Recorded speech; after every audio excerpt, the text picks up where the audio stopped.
here we are. I turned down here at the next block. Thanks, mister. I'll get off there.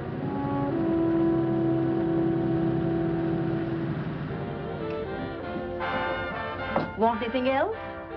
No. Hey, you. Me? Yeah, you. Where you heading? East. Too bad. I thought if you was heading north, I might be able to help you out. I'm pushing the Salt Lake, and I don't like to ride it alone at night. I'm one of those guys that got to talk or I fall asleep. Oh, sure, now my partner, he's got Lou to keep him company, but I ain't got nobody at all. Where you coming from? West. Yeah, sure, I know, but where, L.A.? Maybe. Got a cousin out in L.A. You don't say. Yeah, he's been out. You're not much of a talker, are you? My mother taught me never to speak to strangers. Oh, a wise guy. So what? Okay, don't get sore. Just trying to be sociable, that's all. Hey, Glamorous. You change for a dime, will you?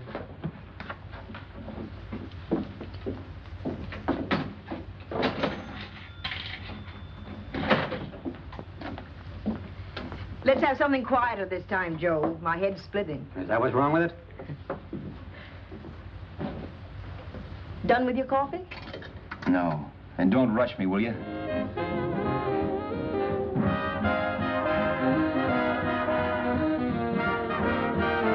Hey, turn that off. Will you turn that thing off? What's eating you now? Yeah, what's eating you? That music, it stinks. Oh, you don't like it, huh? No, turn it off. Oh, wait a minute, pal. That was my nickel, see?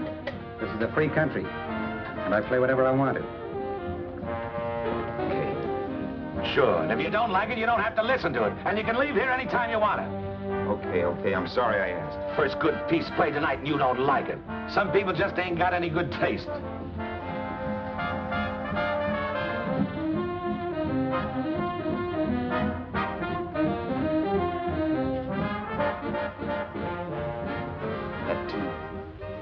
That tune. Why was there always that rotten tune? Following me around, beating in my head, never letting up. Did you ever want to forget anything? Did you ever want to cut away a piece of your memory or blot it out? You can't, you know. No matter how hard you try. You can change the scenery. But sooner or later, you'll get a whiff of perfume or somebody will say a certain phrase or maybe hum something. Then you're licked again. I can't believe that you're in love with me. I used to love that song once. So did the customers back in the old Break of Dawn Club in New York. I can't remember a night when I didn't get at least 3 requests for it. Sue, she was always selling it too. Those were the days.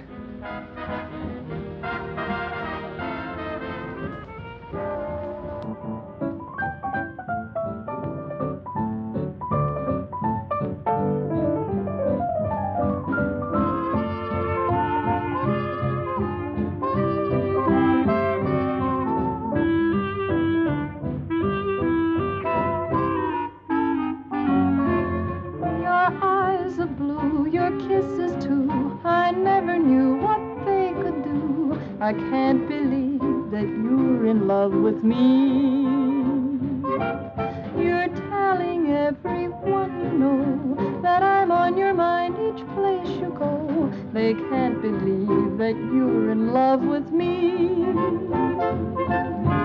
I have always placed you far above me.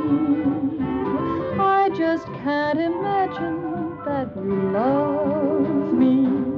And after all is said and done, to think that I'm the lucky one, I can't believe that you're in love with me.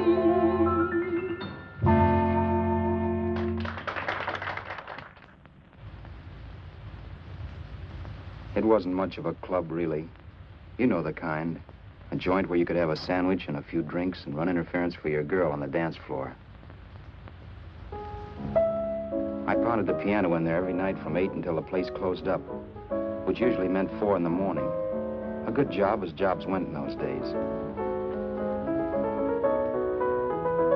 Then, too, there was Sue, who made working there a little like working in heaven. But how we felt about each other, well, there was nothing very unusual in that. I was an ordinary healthy guy, and she was an ordinary healthy girl, and when you add those two together, you get an ordinary healthy romance, which is the old story. Sure, but somehow, the most wonderful thing in the world.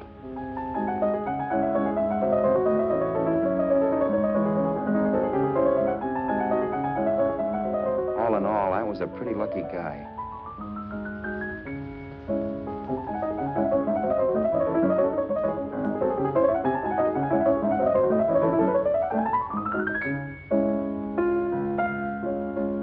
Mr. Paderewski, I presume. It's beautiful. You're going to make Carnegie Hall yet, Al? Yeah, as a janitor. I'll make my debut in the basement.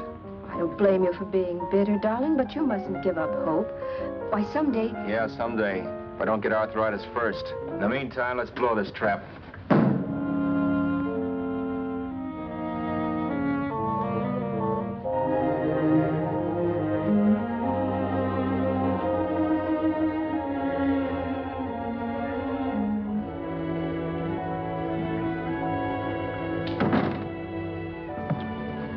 Like to get something to eat, hon? Oh, I don't think so, Al.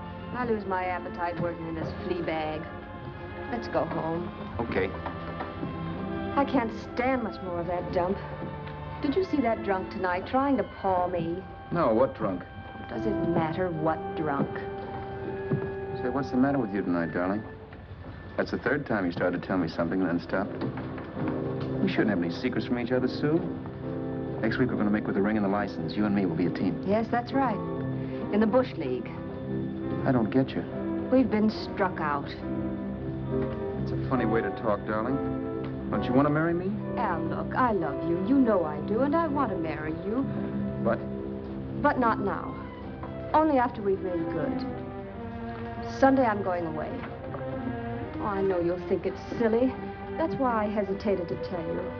But I'm going to California. I want to try my luck in Hollywood. That's the most stupid thing I ever heard of. Don't you know millions of people go out there every year and wind up polishing cuspidors? I thought you had better sense. You sound as if you don't think I have any talent. That has nothing to do with it. I'll make out all right. Maybe. But what about me? Doesn't it mean anything to you that you're busting up all our plans? We may not see each other for years? It won't be that long. I thought you loved me. I do. You know I do. Well, here we are. Al, why can't you see my side of it? I'm young. We both are, and we've got all the time in the world to settle down. Oh, really, darling, what I'm doing is the only sane thing to do. I hate the thought of being so far away from you, but we'll be together again someday. Maybe you'll decide to come out too later on. So long. Al, aren't you going to kiss me goodnight? Sure, why not? Good night.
Roberts.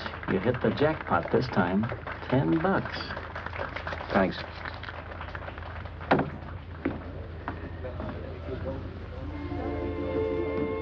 So when this drunk handed me a 10 spot after a request, I couldn't get very excited. What was it, I asked myself? A piece of paper crawling with germs. It couldn't buy anything I wanted. It couldn't... Then I thought of something.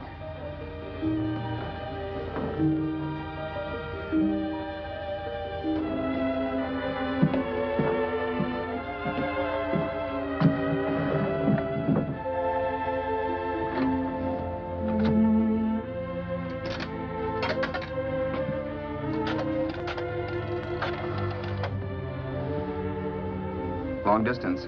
I'd like to put a call through to Los Angeles. Miss Harvey. Sue Harvey, H-A-R-V-E-Y. The number is Crestview 65723.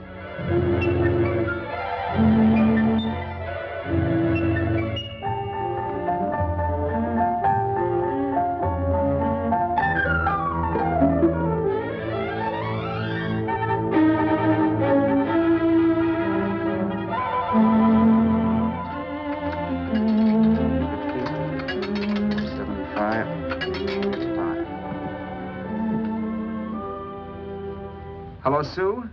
This is Al. Oh, baby, it's great to hear from you, too. What's that? You do? Oh, me too, darling. I thought I'd go batty without you. I just had to... Huh? You're working as a hashlinger? Gee, honey, that's tough. Those guys out in Hollywood don't know the real thing when it's right in front of them. You just stick it out, Sue, baby. Keep going around to those casting offices. I'm sure you'll click. Look, I'll tell you what. You stay put out there, I'll come to you. No, don't try to stop me. Just expect me. Train? Who knows? Train, plane, bus, magic carpet. I'll be there if I have to crawl. If I have to travel by pogo stick. And then, let's get married right away, huh? That's the stuff. That's what I've been wanting to hear you say. Well, goodbye for now. I'll be seeing you soon. Yeah. Bye. The only way I could cross country was to thumb rides. For even after hawking everything, I only had enough money to eat. Money. You know what that is. It's the stuff you never have enough of. Little green things with George Washington's picture that men slave for, commit crimes for, die for. It's the stuff that has caused more trouble in the world than anything else we ever invented. Simply because there's too little of it. At least I had too little of it. So it was me for the thumb.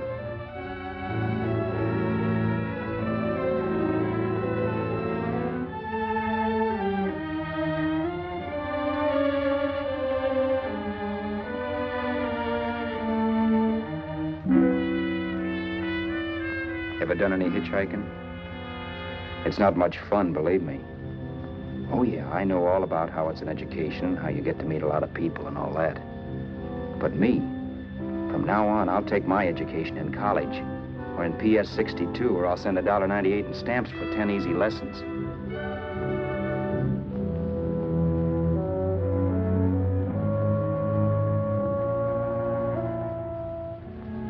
Thumbing rides may save you bus fare, but it's dangerous.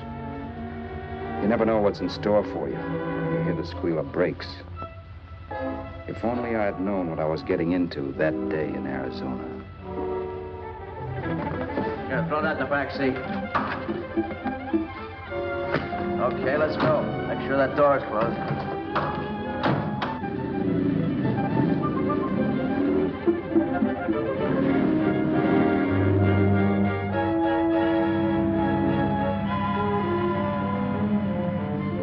You know, Emily Post ought to write a book of rules for guys thumbing rides. Because as it is now, you never know what's right and what's wrong. We rode along for a little while, neither one of us saying anything. I was glad of that. I never know what to say to strange people driving cars. Then, too, you can never tell if a guy wants to talk. A lot of rides have been cut short because of a big mouth. So I kept my mouth shut until he started opening up.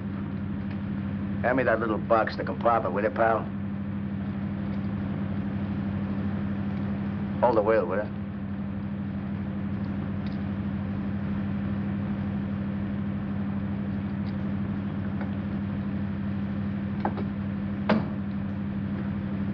How far are you going? L.A. Well, you're really traveling, aren't you? Yeah, but I don't expect to make it for a couple of years at the rate I've been promoting rides. Not much luck, huh? Sure, all bad. Not many people stop for a guy these days. Afraid of a stick-up, maybe. Well, you can't blame them. Where you coming from? New York? Well, New York. You're in luck this time. I'm going all the way. Right through to Los Angeles. You drive a car? Sure. Whenever you're tired, let me know. I'll holler. I guess at least an hour passed before I noticed those deep scratches in his right hand. They were wicked. 3 puffy red lines about 1/4 inch apart. He must have seen me looking at them because he said, Beauties, aren't they? They're gonna be scars someday. What an animal. whatever it was, it must have been pretty big and vicious to have done that. Right on both counts, New York. I was tussling with the most dangerous animal in the world. A woman. She must have been Tarzan's mate. Looks like you lost the bob.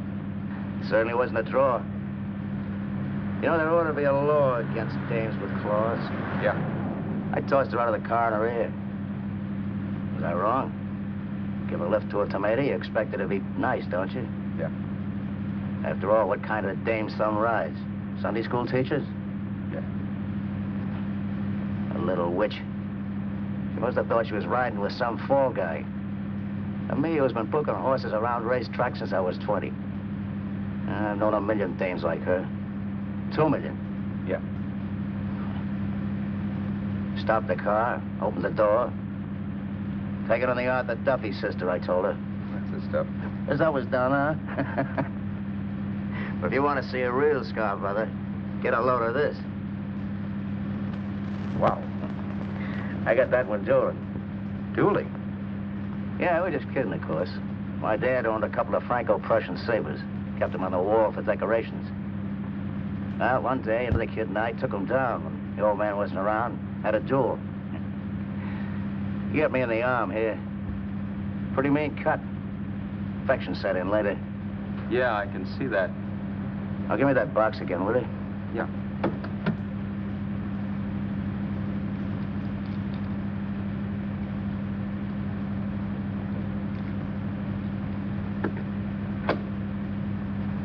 Pain made me lose my head, I guess.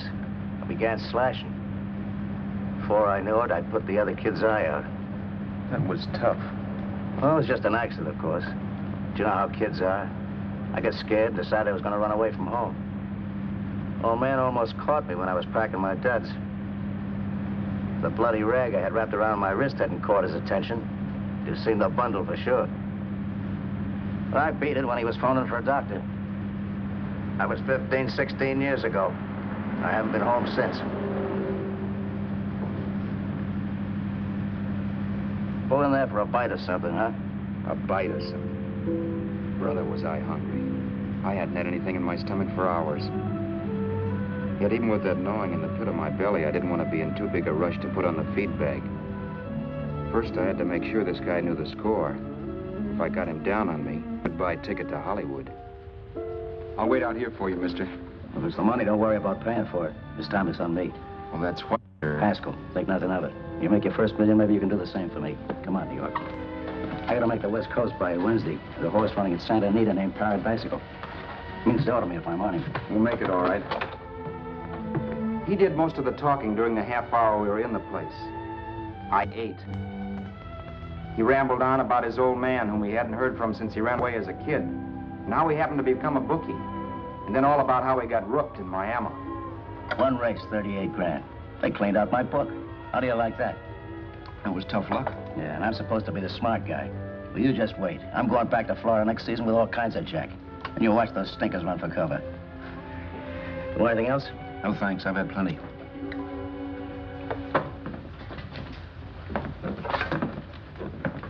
That check there, sister? Oh, just a minute. Your change, sir. Keep it, sister. Oh, thank you, sir. Call again. I'll be waiting outside for you when you finish work. Sharp check, huh?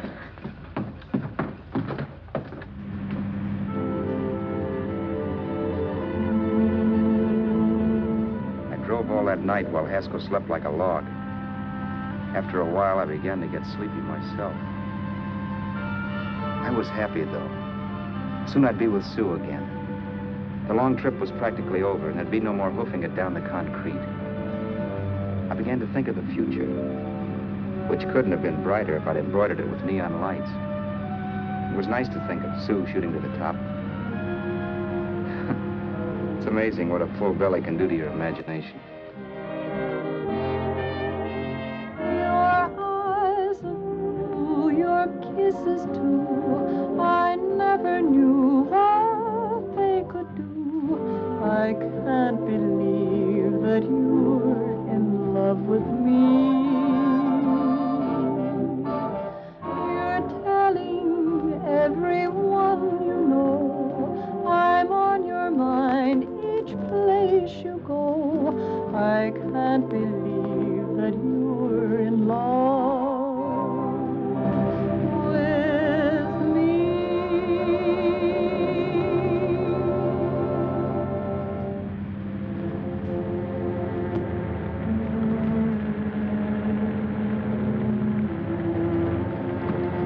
Mr. Haskell?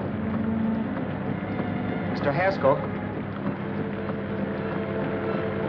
Mr. Haskell, wake up. It's raining. Don't you think we ought to stop and put up the top?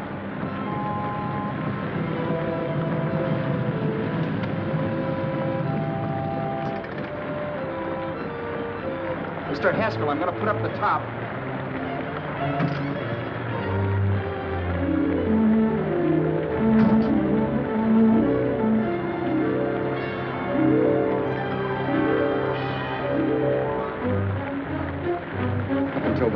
Things my way.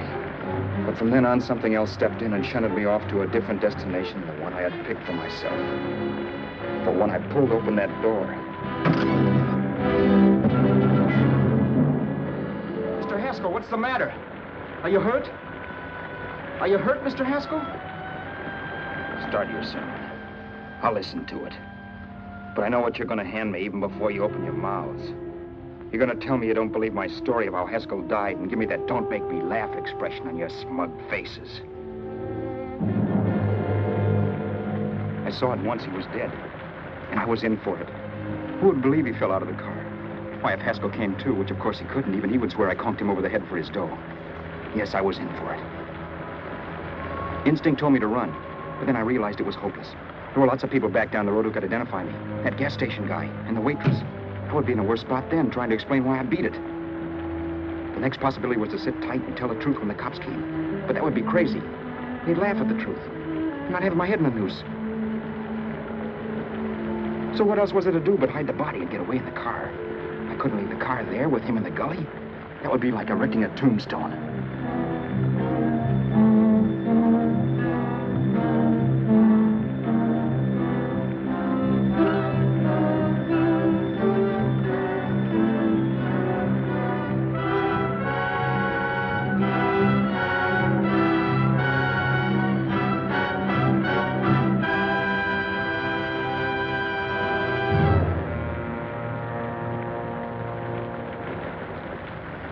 My idea was to cover him with brush, not to rob him. But then I remembered that even if I only drove the car for 100 miles or so, I would need money for gas.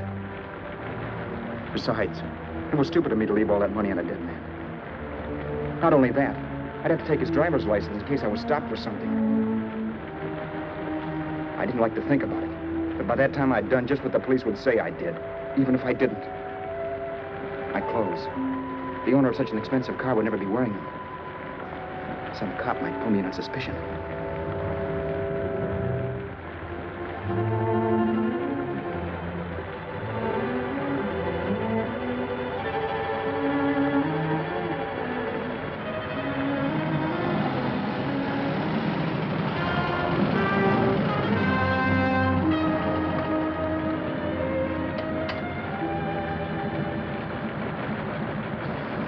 Hey, you, this your car? Don't you know better than to leave a car with the wheels halfway in the middle of the road? That's the way accidents happen. I'm sorry, officer. I was just putting up my top. I didn't think. Well, the next time, think. I'll let you go now, but watch your step in the future. I know that's a lonely stretch, but cars come by here once in a while, and we have plenty of crack-ups. Thanks, officer.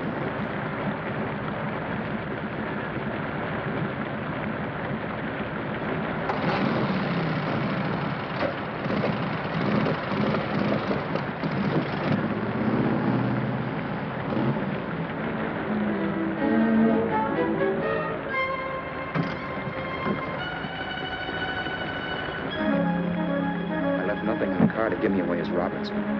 If they found a dead man in the gully now, it would be me.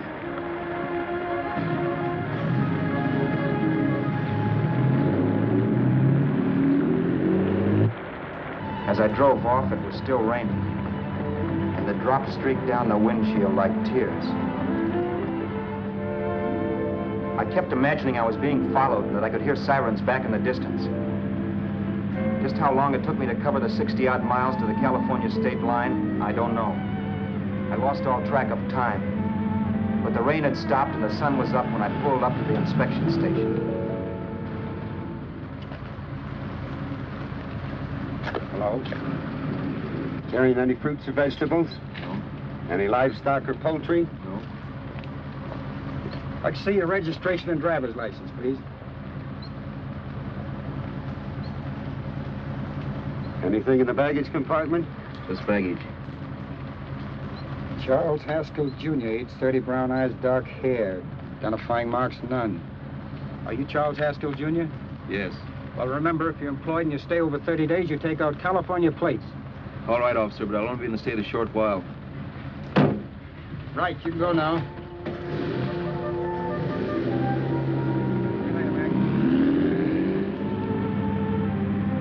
I couldn't drive any farther without some sleep. Cops or no cops, I knew I had to hit the hay and hit it hard. I was dead tired.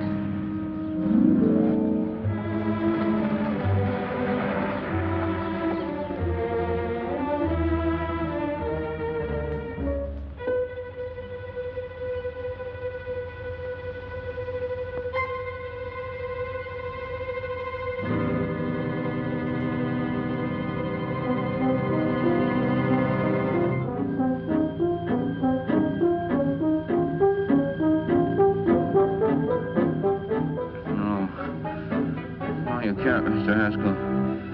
No.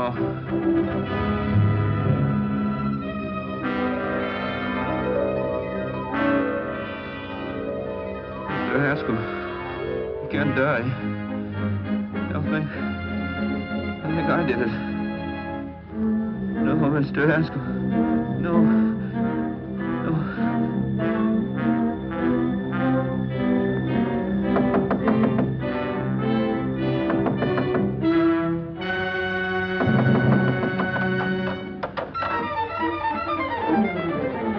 Who's there? It's the maid. Can I come in and clean? Later. In a half hour. All right, sir.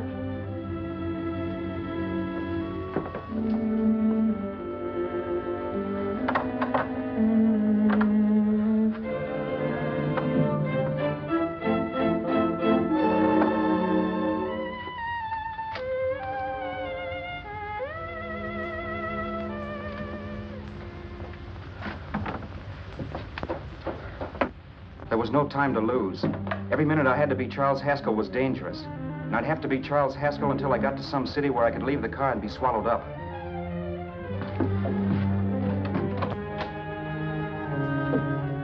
That meant driving the car as far as San Bernardino, maybe even to Los Angeles. In a little town, I might be noticed, but in a city, I should be safe enough. Then, after I ditched the car, I could go on to Sioux. But those 5 minutes at the state line made me realize it might be a good idea to find out a little bit about Mr. Haskell. Then if anybody asked me questions, I could give the right answers. The first thing I found out was that I had $768. This was a lot of jack, but believe me, it was the kind of money I'd rather not have.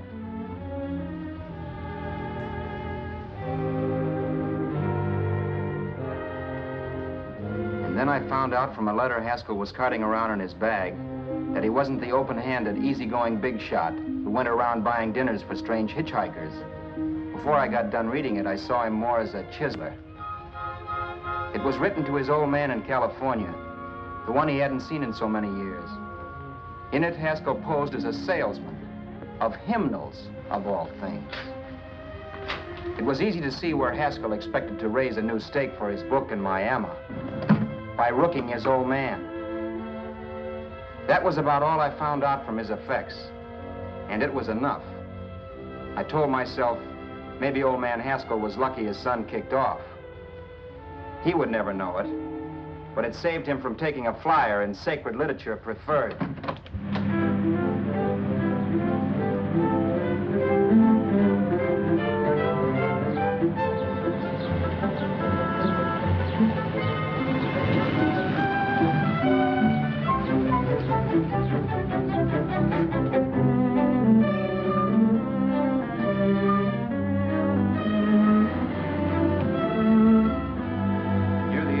Desert Center, I pulled up for water. There was a woman. Hey, you! Come on if you want to ride.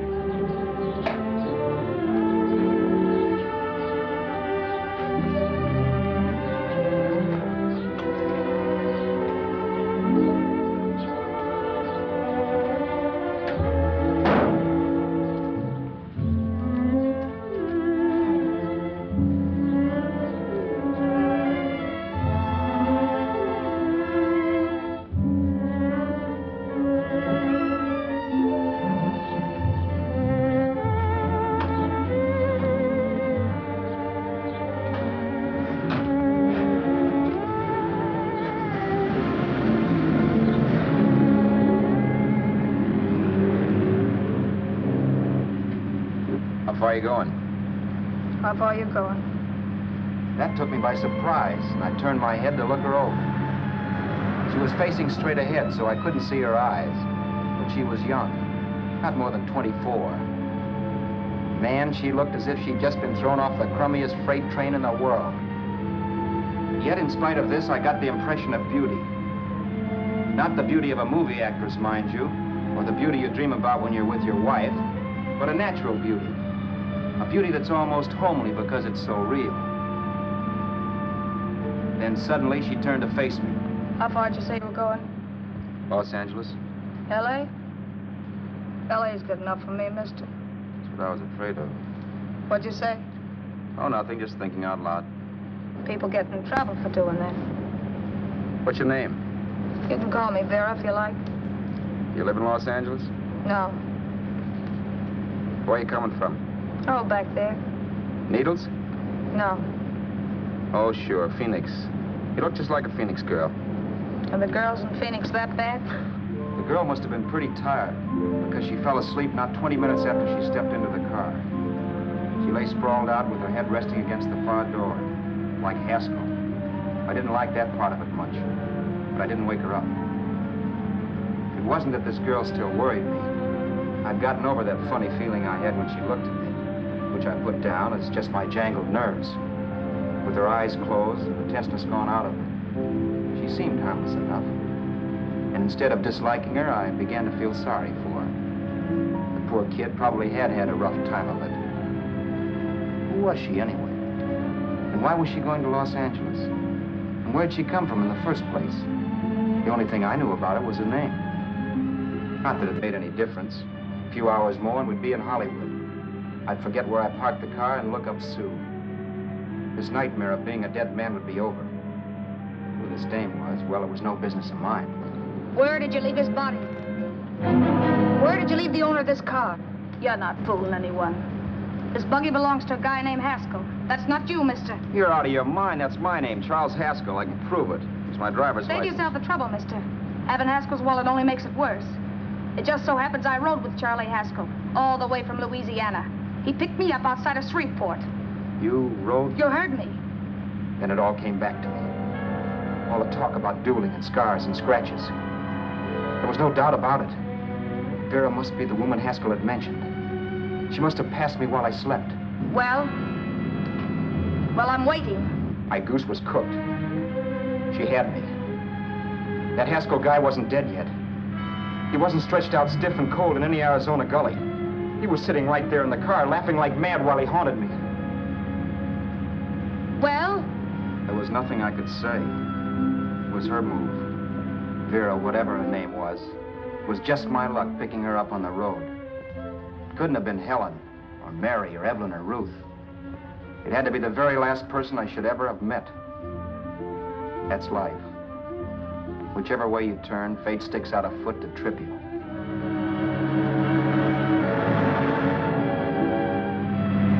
I told her everything, but but she didn't believe my story. I should have saved my breath. That's the greatest cock and bull story I ever heard. So he fell out of his car. Say, who do you think you're talking to, a hick? Listen, mister, I've been around, and I know a wrong guy when I see one. What'd you do, kiss him with a wrench? Now, wait a minute. What I told you was true. You see, that's why I had to do it. You think I killed him? Well, the cops would have thought so, too. Yeah, well, maybe they still think so. What makes you so sure I'll shut up about this? Vera, I'm innocent. Give me a break, will you? It won't do me any good having you pinched. The cops are no friends of mine. Now, if there was a reward, but there isn't. Thanks. Don't thank me yet.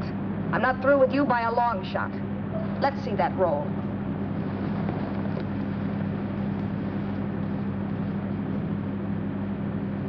Is that all Haskell had? Isn't it enough? No, I thought he had more. Not that I know of. You can search me if you think I'm holding out on you. Well, maybe I will at that. He told me he was going to bet $3,000 on a horse named Paradisical on Wednesday at Santa Anita. He was stringing you along. He meant 300. Maybe. Sure, $3, 300. He was a piece of cheese, a big blowhard. Listen, mister, don't try and tell me anything about Charlie Haskell. Remember, I knew him better than you did. Okay, then you knew he was a four-flusher. That explains the $3,000 bet. I'm not so sure he didn't have that $3,000. Why should I believe you? You got all the earmarks of a cheap crook. Now, wait a Shut minute. up. You're a cheap crook and you killed him. For 2 cents, I'd change my mind and turn you in. I don't like you. All right. Don't get sore. I'm not getting sore. But just remember who's boss around here. If you shut up and don't give me any arguments, you'll have nothing to worry about. But if you act wise, well, mister, you'll pop into jail so fast it'll give you the bends. I'm not arguing. Well, see that you don't. You know, as crooked as you look, I'd hate to see a fella as young as you wind up sniffing that perfume that Arizona hands out free to murderers. I'm not a murderer. Of course you're not. Haskell knocked his own head off. He fell, that's how it happened, just like I told you. Sure, and then he made you a present of his belongings. I explained why I had to do skip that. it. Doesn't make a difference one way or another. I'm not a mourner. I liked Haskell even less than I like you. Yeah, I saw what you did to him. What do you mean? Well, scratches on his wrist. Sure, I scratched him. I'll say you did. So your idea was to drive the car a little way, maybe into San Bernardino, and then leave it. You weren't going to sell it? Sell it? You think I'm crazy? Somebody else's car? See, all I want to do is leave it somewhere and forget I ever saw it. Not only don't you have any scruples, you don't have any brains. I don't get you. Maybe it's a good thing you met me. You'd have got yourself caught, sure. Why, you dope. Don't you know a deserted automobile always rates an investigation? Huh? Look, the cops find a car. Then they get curious. They wonder where the owner is. So, all right, they don't trace Haskell. They trace you. I never thought of that. The only safe way to get rid of the car is to sell it to a dealer. Get it registered under a new name. Say, stop at the next store. I want to get a bottle and do some shopping before we hit L.A. Okay. As soon as we find a place, I'll drop you off and pick you up later. Nothing doing. You're coming in, too. From now on, you and I are like the Siamese twins. Have it your way. But I don't get the point. The point is, I don't want you to get lost.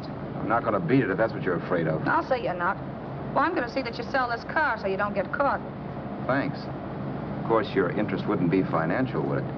You would want a small percentage of the profits. Well, now that you insist, how can I refuse? 100% will do. Fine. I'm relieved. I thought for a moment you were going to take it all. I don't want to be a hog. A few hours later, we were in Hollywood. I was recognizing places Sue had written about.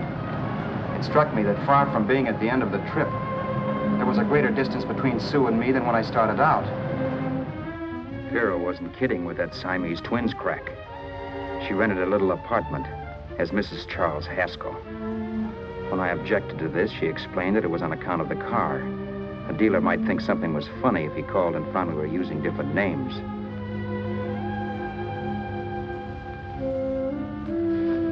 Home, sweet home. Yeah. Not bad, either.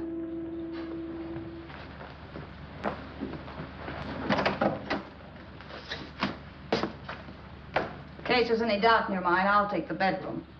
Yeah. Sure is stuffy in here.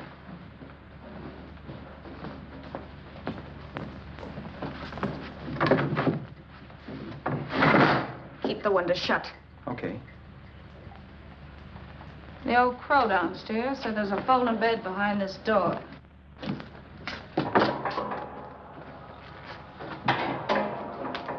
You know how to work it? I invented it. Some joint. One can't have everything.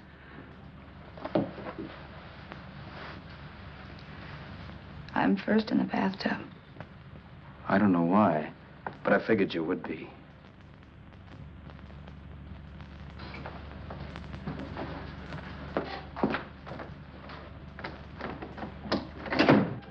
Boy, oh boy. It sure feels good to be clean again. I must be 10 pounds lighter. You must be. Well, hitching rides isn't exactly the way you keep your schoolgirl complexion. I wish that guy with the sacks would give up. Gets on my nerves. Forget it. Have a drink. Aren't you afraid I might take you up on it? If I didn't want to give you a drink, I wouldn't have offered it. Why be a sorehead, Roberts? You got yourself into this thing. You should be grateful I'm not turning you in. Why, if I wasn't regular, you'd be in the pen this minute, being photographed, fingerprinted, and being pushed around by the cops. So cheer up. Get rid of that long puss. Or is your conscience bothering you?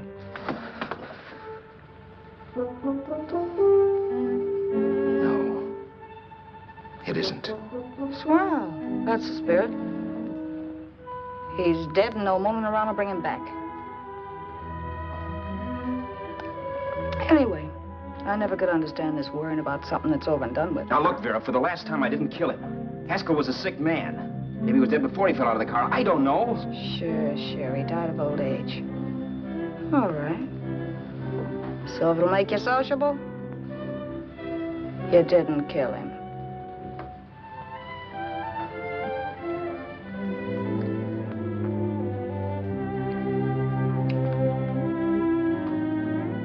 Thanks.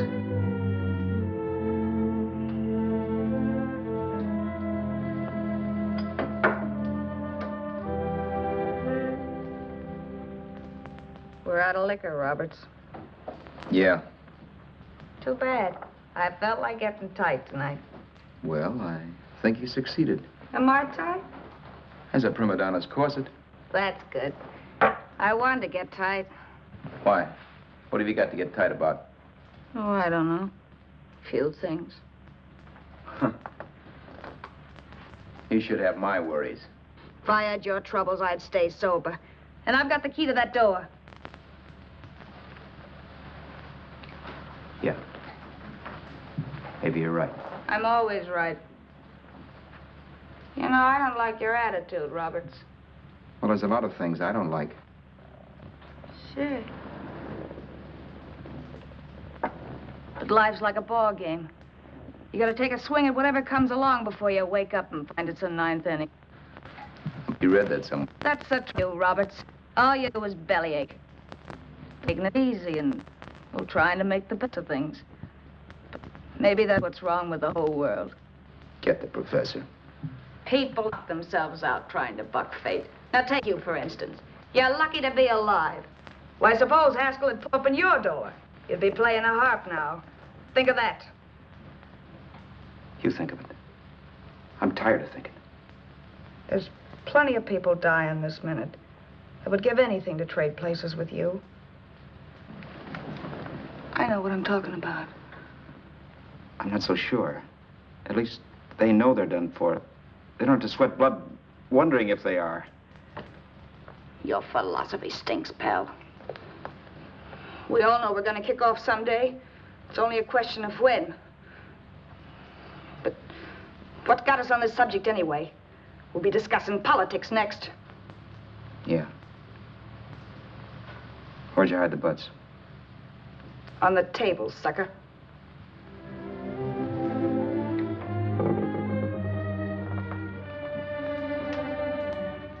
We bored each other with conversation for a couple of hours longer. Every 5 minutes, one of us was wishing we had another bottle or a radio or something to read. Then finally, we ran out of chatter. I know it's only 11 o'clock, but I want to get up early and make the rounds of the used car lots. No hurry about that. We've got all the time in the world. Maybe you have, but if you think I want to stay cooped up in this place any longer than I have to, you're batty. It's not a bad place. Pay plenty for diggings like this in New York. I wouldn't like it if it was the Ritz.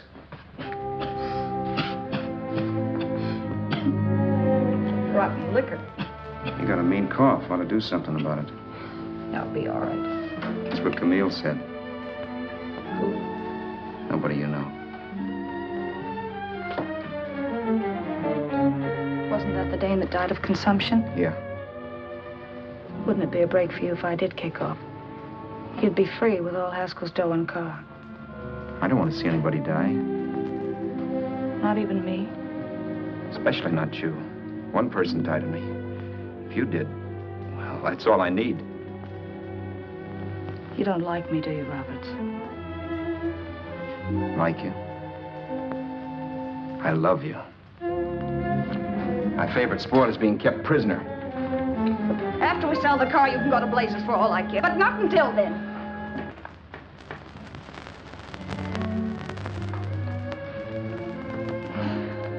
I'm going to bed.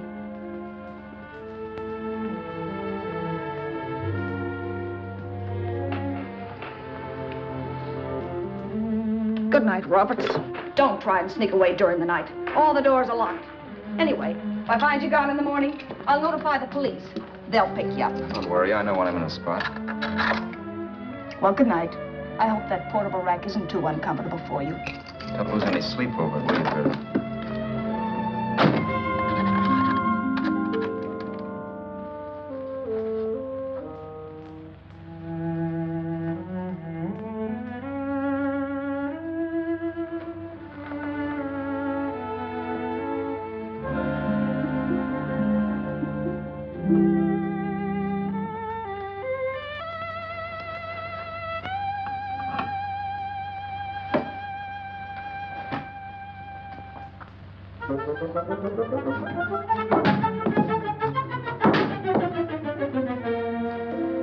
Crestview. 6, 5, 7, 2, 3. Hello? Hello? Hello? Hello?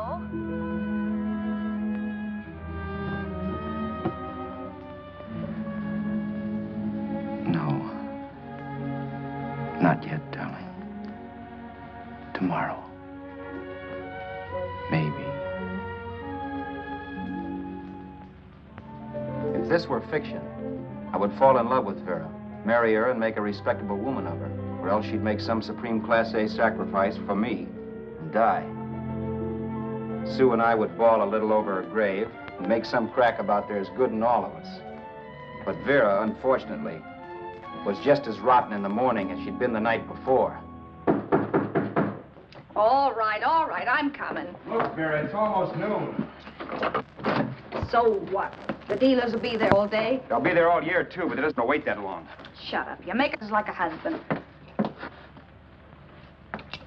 Well, do I rate a whistle? You sure do, but let's go. Let's go, let's go. I spent $85 in 2 hours preparing bait, and all you can say is let's go. Come on.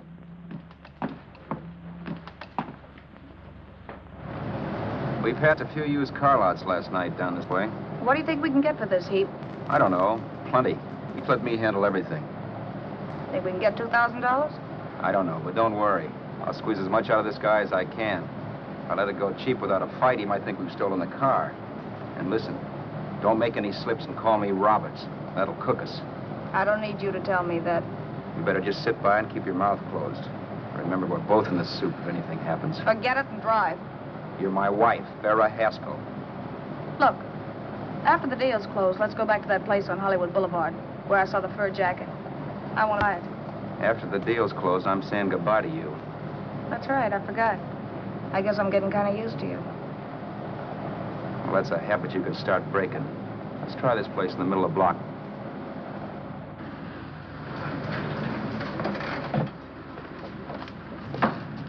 Good afternoon. What can I do for you? We're interested in selling a car. If the price is right. Well, if it's in good mechanical condition, it should blue book for about $1,600. Tony, take a look at this motor. $1,600. Are you kidding?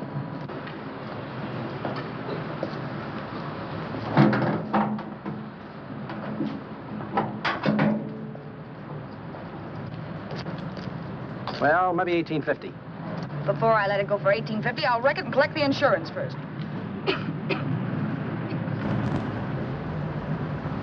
Lady, this motor's seen a lot of driving.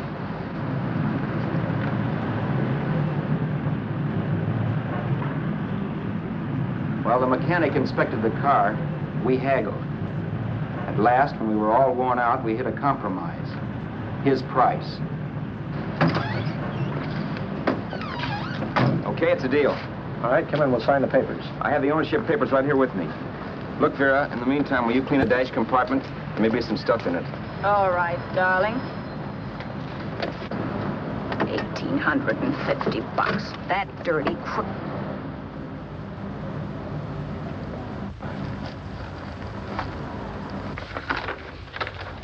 New York, huh? Yeah. But you bought the car in Miami? Yeah. Well, now let's see about the insurance. We can either have it transferred or canceled. What kind of insurance do you have, Mr. Haskell? Well, aren't all the papers there? I don't see any. Surely you know what type of insurance you carry in the car. The name of the company? Yeah, but, Well, if you'll just tell me the name of the company, I'd be very glad to take care of all the details. Well, Did you sign the papers yet? not yet. Well, don't. We're not selling the car. Well, wait a minute, Mrs. Haskell. Come on, darling. What's the matter? You changed your mind? Yes, I'm sorry. I guess I have. But, Vera... Let's go.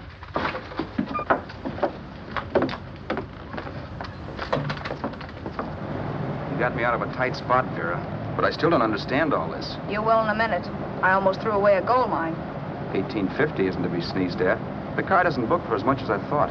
We're not selling the car. You want to keep it. Now, wait a minute, Vera. You said yourself I wouldn't be safe until the car was in someone else's name. I'd like to be free of this mess when I go. That's just it, Roberts. You're not going. There's a drive-in at the next corner. Pull in there and we'll get a bite to eat. And I'll explain. What is this, another one of your brilliant ideas?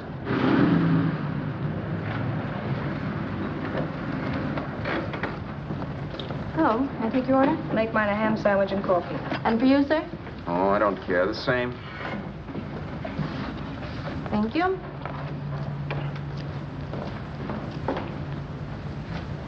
Get this, Vera.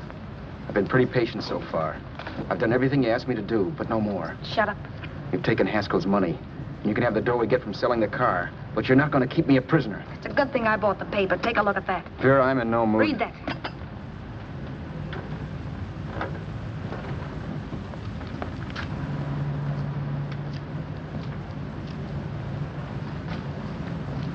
No. Yes. No, I won't do it. Yes, you will. You think I'm crazy? It's impossible, I tell you. Excuse me.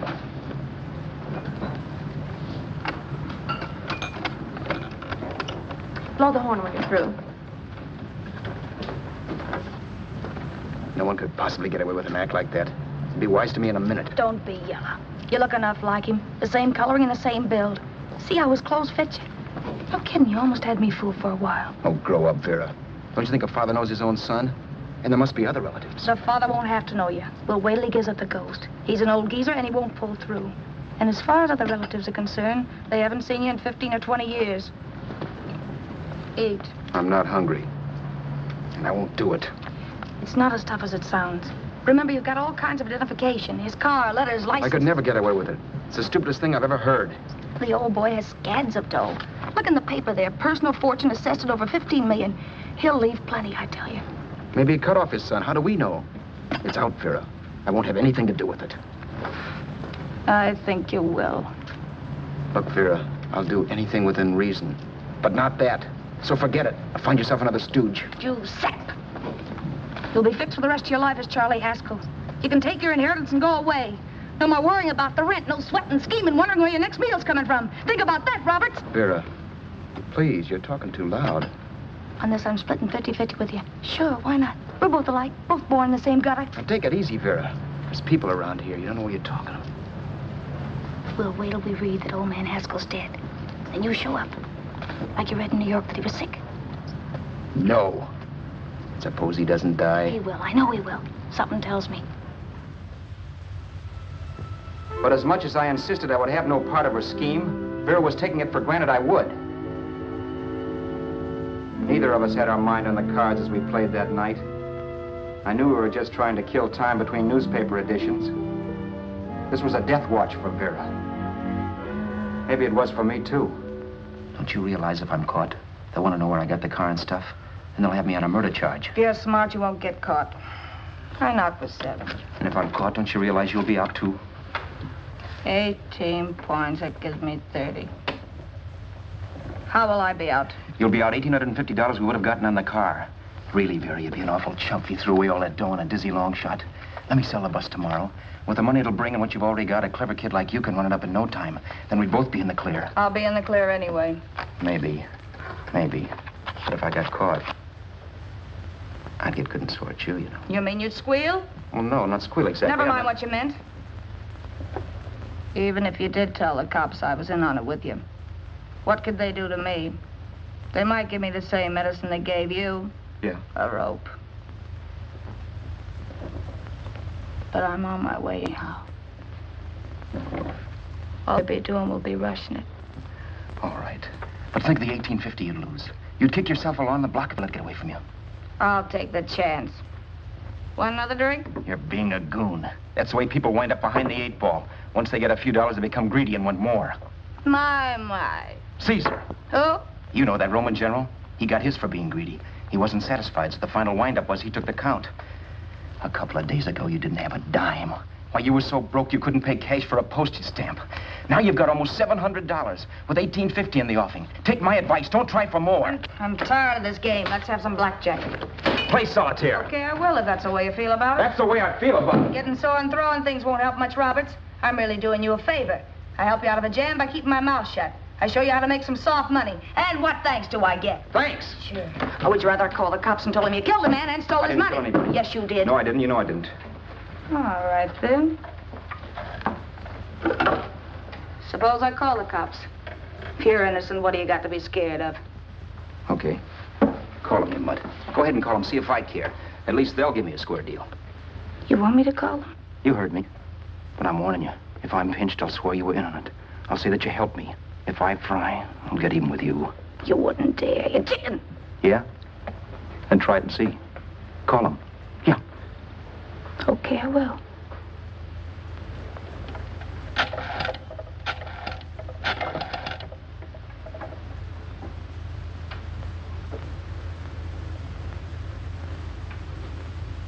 Information? I want the number of the Hollywood police station. Okay, I got it, thanks. Wait a minute, Vera. You wouldn't do that. Well, wouldn't do that, and I'll show you if I would. Take it easy now. Let's talk this over. This was early in the evening, and the conversation, while hectic, was at least pitched low. But as the minutes passed, and more obstacles to her plan popped into my head, the air got blue. Each word coming from our lips cracked like a whip. I reminded her that as Charles Haskell, I didn't even know my mother's name, where I'd gone to school, the name of my best friend, whether I had an Aunt Emma or not, my religion, and if I'd ever owned a dog. I didn't even know what my middle initial stood for. I also pointed out that the real Haskell had a scar on his forearm. His people never saw that scar. He told me he ran away right after putting out the kid's eye. Yeah, but his father knew he was cut. It'd have to be some kind of a mark. So what? The old man's dead, or will be. I hope by tomorrow morning's papers. Anyway, you could cut yourself a little, couldn't you?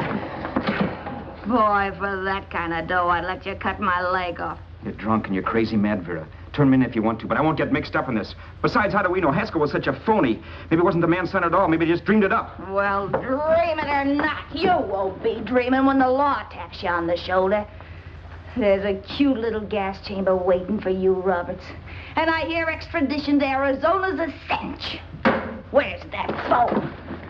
Vera! Leave me alone. Vera! Here. I want a phone. Call police. I hate you yellow stinker. You leave me alone. I'll let you alone when you promise to leave the phone where it is. You're drunk. You don't know what you're doing. You're hurting me. Will you promise? All right.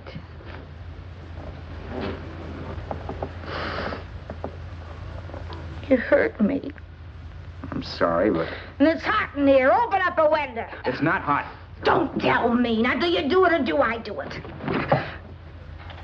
You're no gentleman, see? Yeah. All right. I'll open up the window. Vera!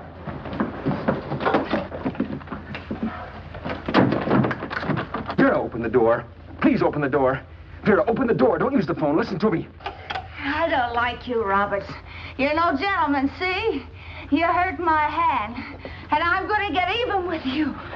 If you don't open the door, I'm going to kick it down, Vera. Vera, don't call the cops. Listen to me. I'll do anything you say. Vera, let me in. I'll break the phone.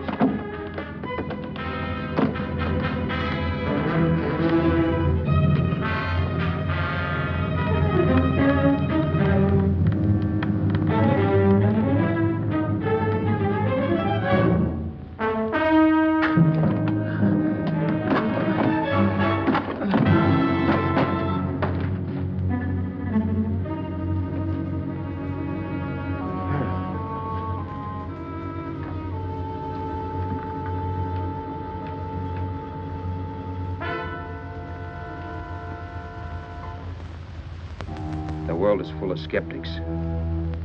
I know. I'm one myself. In the Haskell business, how many of you would believe he fell out of the car? And now, after killing Vera without really meaning to do it, how many of you would believe it wasn't premeditated? In a jury room, every last man of you would go down shouting that she had me over a barrel and my only out was force. The room was still. So quiet that for a while I wondered if I had suddenly gone deaf. It was pure fear, of course. And I was hysterical, but without making a sound. Vera was dead, and I was her murderer. Murderer? What an awful word that is. But I'd become one. I'd better not get caught. What evidence there was around the place had to be destroyed. And from the looks of things, there was plenty. Looking around the room at things we'd bought was like looking into the faces of 100 people who'd seen us together and who remembered me. This was the kind of testimony I couldn't rub out. No. I could burn clothes and hide bottles for the next 5 years. There'd always be witnesses. The landlady, for one. She could identify me. The car dealer, the waitress in the drive-in, the girl in the dress shop, and that guy in the liquor store. They could all identify me. I was cooked. Done for. I had to get out of there. While once I'd remained beside a dead body, planning carefully how to avoid being accused of killing him, this time I couldn't. This time I was guilty. I knew it. Felt it. I was like a guy suffering from shock. Things were whirling around in my head. I couldn't make myself think right. All I could think of was the guy with the saxophone and what he was playing. It wasn't a love song anymore. It was a dirge.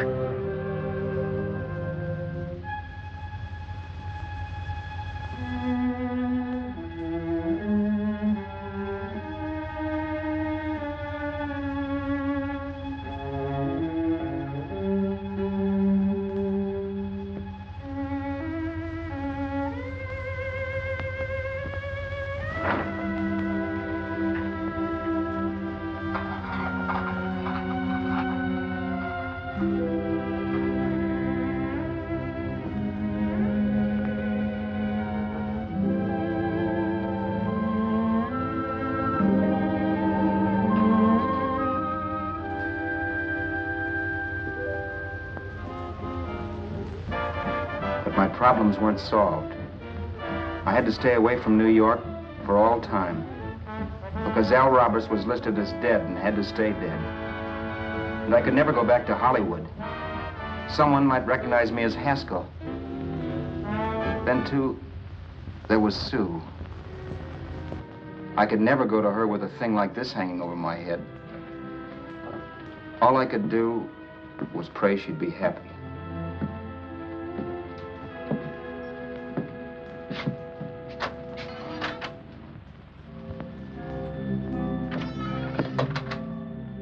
I was in Bakersfield before I read that Vera's body was discovered, and that the police were looking for Haskell in connection with his wife's murder. Isn't that a laugh? Haskell got me into this mess, and Haskell was getting me out of it. The police were searching for a dead man. I keep trying to forget what happened, and wonder what my life might have been if that car of Haskell's hadn't stopped. But one thing I don't have to wonder about. I know.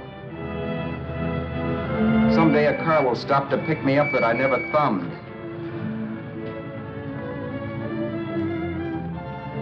Yes. Fate, or some mysterious force, can put the finger on you or me for no good reason at all.